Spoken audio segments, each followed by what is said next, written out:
Je t'explique. Allez, je fais une expérience aujourd'hui. J'ai pris 2 seaux.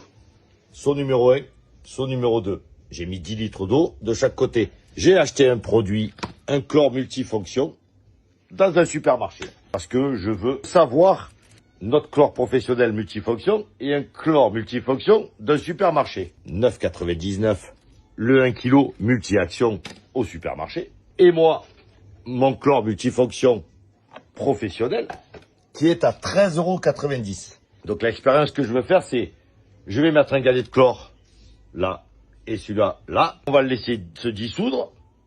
On va faire la mesure du taux de chlore dans l'eau et combien de temps il se met à dissoudre un et l'autre. Comme j'ai pris des seaux gris, et oui, je vais les mettre là et je veux voir la tâche que ça fait dans le seau en plus, pour l'agressivité du chlore. Que tu comprennes que tu ne dois pas mettre de chlore dans le skimmer, déjà, ça c'est sûr. Donc, si le supermarché gagne, je te le dirai, il a gagné. Mais j'y crois pas, parce que le taux de chlore, il n'en a rien à voir là en multifonction que celui-ci. Mais je veux faire l'expérience et je vais te la montrer. Donc tous les jours, on va faire un relevé de chlore et je te montrerai l'état des seaux. Allez, on le fait. Donc là, c'est le numéro 2, je le mets. Ok. Et là, le numéro 1, 250 grammes. En même temps, on est d'accord? Et bonne nuit. Hein. Allez les petits, bonne dissolution. Et je vous montre demain. Et puis surtout, tu t'abonnes.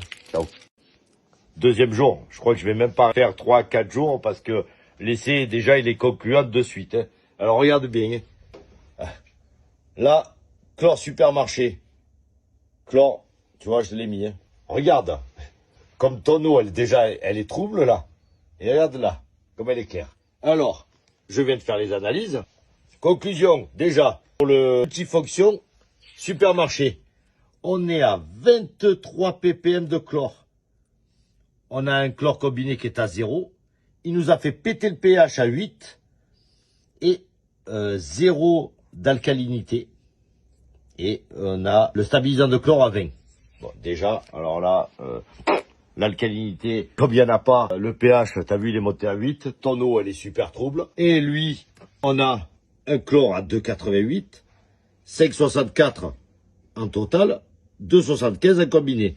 Mais on a un pH qui est resté à 7,3 et on a 129 d'acide cyanurique. Et regarde, c'est 4,4 ppm d'alcalinité. Alors, 13,90, 9,99. Conclusion. Conclusion, Elle est facile, hein. Oui. T'achètes du chlore, ben le problème c'est que tu vas le mettre, si t'achètes un chlore supermarché, eh ben tu vas le consommer 2 fois plus vite et tu auras un problème, alors que lui c'est du multifonction, hein. Les gens qui mettent du multifonction, ils devraient pas avoir de problème à rajouter autre chose. Eh ben là, le multifonction, eh ben il te flingue le pH, donc t'as une eau qui est super trouble, t'as pas de stabilisant, ton galet de chlore il va se consommer plus vite. Là, sur le professionnel, plus longtemps à se diffuser, on a du stabilisant. Le pH, eh ben, il est toujours bon. Il est toujours bon. Et ton eau, elle est claire. Pourquoi elle est claire? Parce que ton pH est à 7,3 et que... Et t'as pas détruit ton tac. Exactement. Voilà. Donc, pour 4 € d'écart, même pas, ben, voilà l'expérience. Vous avez vu. Sur 2 fois plus longtemps. Exactement. Parce que là, toi, tu vas en mettre 2 fois pendant que j'en mettrai 1. La piscine, elle va être comme ça, regarde. C'est vite réglé. Hein. Il fallait que je le fasse. C'est bien. J'ai eu peur. Hein. J'ai cru que le supermarché allait gagner le professionnel. Bon, il l'a pas gagné. 1-0 pour moi. 1-0. C'est bon? C'est bon. Tu t'abonnes? Il s'abonne. Ouais. Allez, ciao.